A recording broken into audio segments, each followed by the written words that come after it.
Yeah, it's one of the things too. It's like it's a politics story. You always need someone else recording the interview as well. Usually some press secretary, but if you want to just run it up through your flannel, that'd be good. Just checking. Oh, I got a button done that I didn't think I had on. Yeah. Or you can just chuck it in your front pocket too. It's full. Wallets and stuff. So there we go. This way, if I accidentally wander off with it, then I'll notice when I sit down too.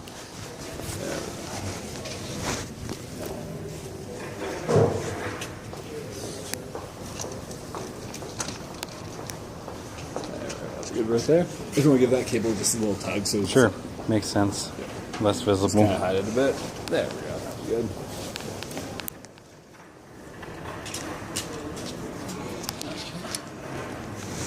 Make sure you're not blue or orange or anything weird like that. And somebody's on for the lead here? Sure. I was on. Yeah, you can go on this. That's on it. the other side first. I'm gonna big step that one. There we go. And just square up to me.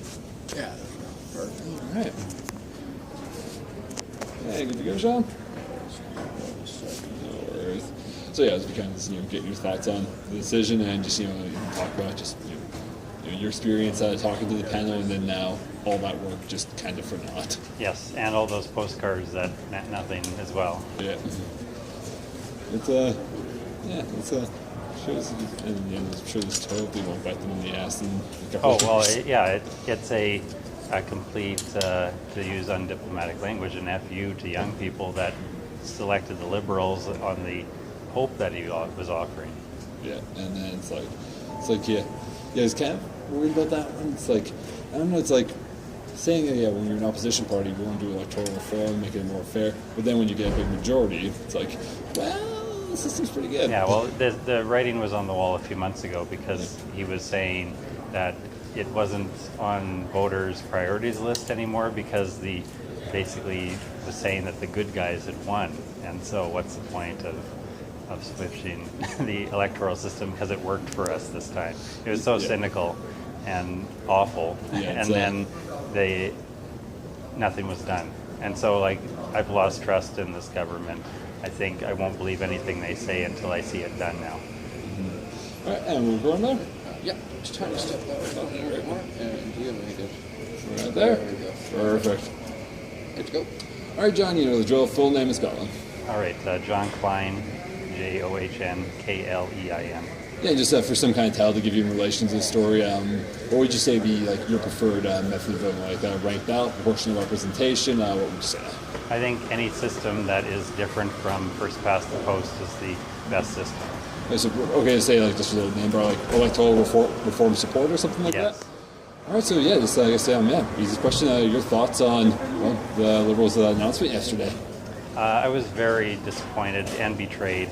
I think that the decision to cast away all of the work done by the Electoral Reform Committee that was in Regina a few months ago and across the country is a really shameful and cynical way to treat Canadians.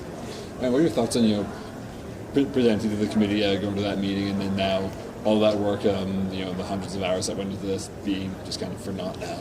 Well, I wanted any system that isn't first past the post because I think it hasn't served us well for decades, if not a lot longer. It really entrenches a two-party system, which isn't what Canada officially has, but in reality that's what we're getting. And so if we had a different electoral system, we might be able to hear minority voices in Parliament that can push agendas that aren't specifically geared towards the support of big banks and big business. Yeah, no, you're not going to be shy about sharing your political thoughts at all, but just and with electoral reform being something that you do hold near and dear to your heart there, did you vote for the Liberals in the last election based on that promise, or? No, I did not. No. Oh, okay. But so you're doing a good out here along with many other people. We think that could potentially, do anything showing, actually showing your members of Parliament that it's like, hey, you made this big promise, kind of expect you to uphold this and not just, scrap it once you win. Mr. Goodale, or Minister Goodale, did contact me on Twitter a few months ago when I quizzed him about electoral reform and other issues, I filled out a report card I made for them, and I said that their efforts on electoral reform was still incomplete, even though at that time it looked like they were going to fail. And now I'd say it's a complete failure. They're backtracking on a central campaign promise, one that young people and other Canadians voted for the Liberals specifically to do that, and granted them a majority government over other options like the Greens or the NDP. And this is just a total betrayal to all those supporters who wouldn't typically vote Liberal. And just going ahead now too, they were saying that they're also going to do some things with electoral reform, changing some rules around fundraising and trying to get rid of that perception of the pay-to-play mentality. Do you think that's enough to satiate people, or? I think having a minister of democratic institutions is next to pointless as a cabinet position if they aren't working on a major overhaul of the system, which would namely be electoral reform. Of course, there's other problems in the system too, such as the unfair debates that go on each time where the littler parties are excluded entirely in unfair ways. But you don't need a specific minister to take on that task of fixing it. I notice, since the discussion is not going to be something that just ends now, it's going to keep going on. What do you think some of these next steps could potentially be? Well, one big step people might have to take is to protest the government doing this until they change their mind, because it's such a huge betrayal and it really injures democracy. It isn't just a matter of now not having the best electoral system next time. That's harder for voter suppression tactics to take place and criminal election activities like the robocalls that happened in 2011. But now Trudeau's really given credence that governments don't have to do what they say in their campaign promises, and that's awful for trust in the government from the citizenry. And are there any other promises you're worried about now, since right after being elected, he did come on saying 2015 was going to be the last election and the first past the post, and now that odds are that's not going to be the case. Well, he could totally keep that promise if he doesn't hold another election at all, which isn't the most likely outcome, but he could keep it by becoming an authoritarian dictator, which is totally unlikely, but that's one way to keep that promise aside from implementing proportional representation. All right, I think that roughly questions I got for you here, John. Anything else you want to throw in before I let you go here? I'd like to point out that when I was at the committee, the parliamentary committee presenting, everybody in the room was asking for either a referendum or for change to the system, which isn't too surprising since the subject was how to change the system. But I think everybody was in favor of some sort of change, or at least more consultation. And that My Democracy survey that they sent out, which was a total sham, which gave as much access to the answer from basic Canadians had as much influence in that survey as robots on the internet and Russians. So that makes no sense to make that the input instead of listening to the parliamentary committee, which got the input from Canadians across the country, including me.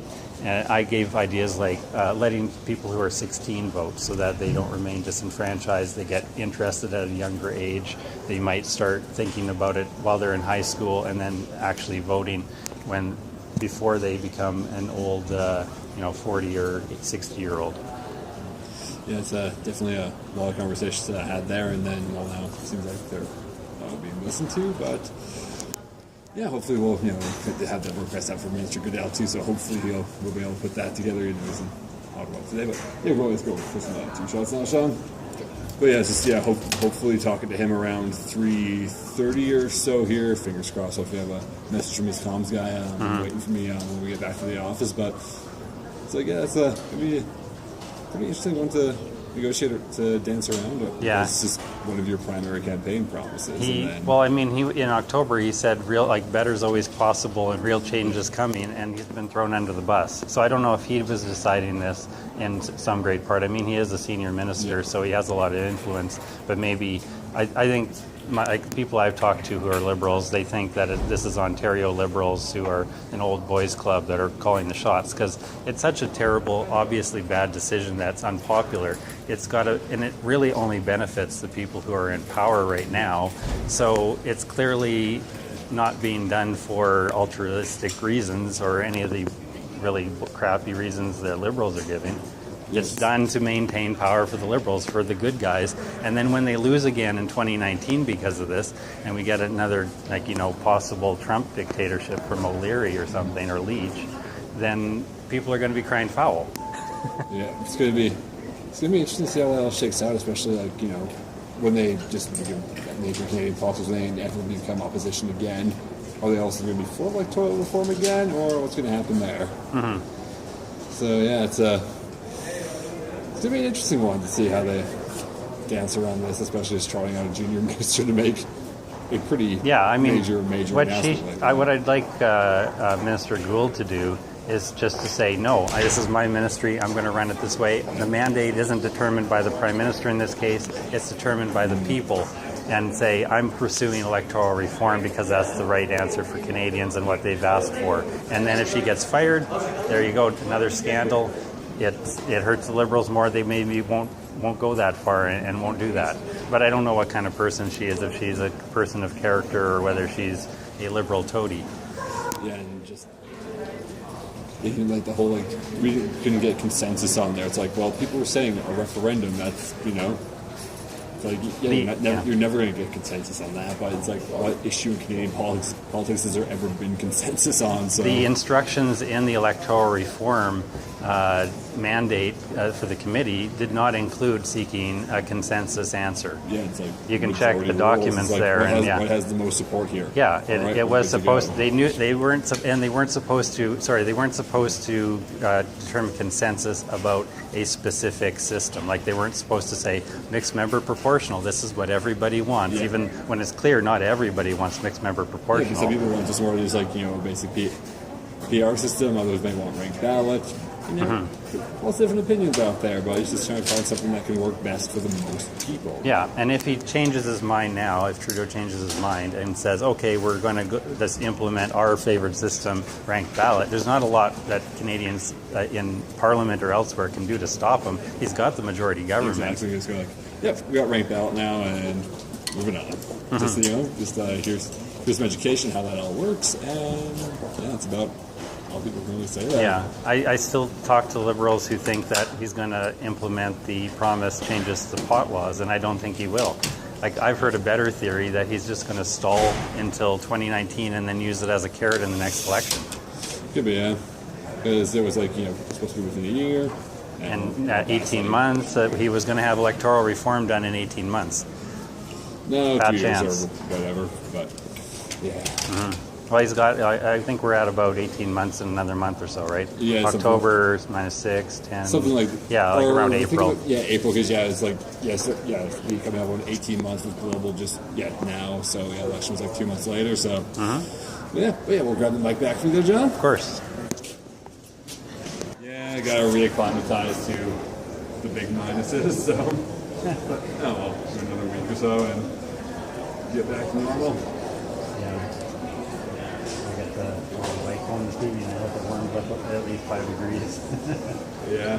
Hey, once you go in the evening, wind will die down a bit, ideally, so you don't have that wind chill. It was kind of disappointing coming out of work the other day, and it was colder than when I got here.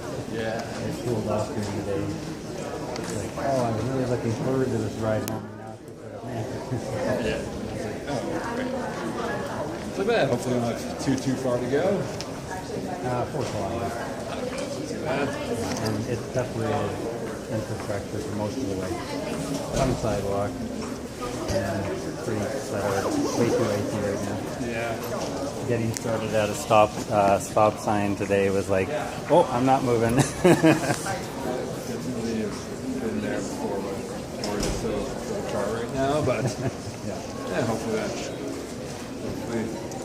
doesn't last too long when the groundhog's right. Yeah. Less than 6 weeks left of it. Yeah. Nice to actually meet you in person. You too.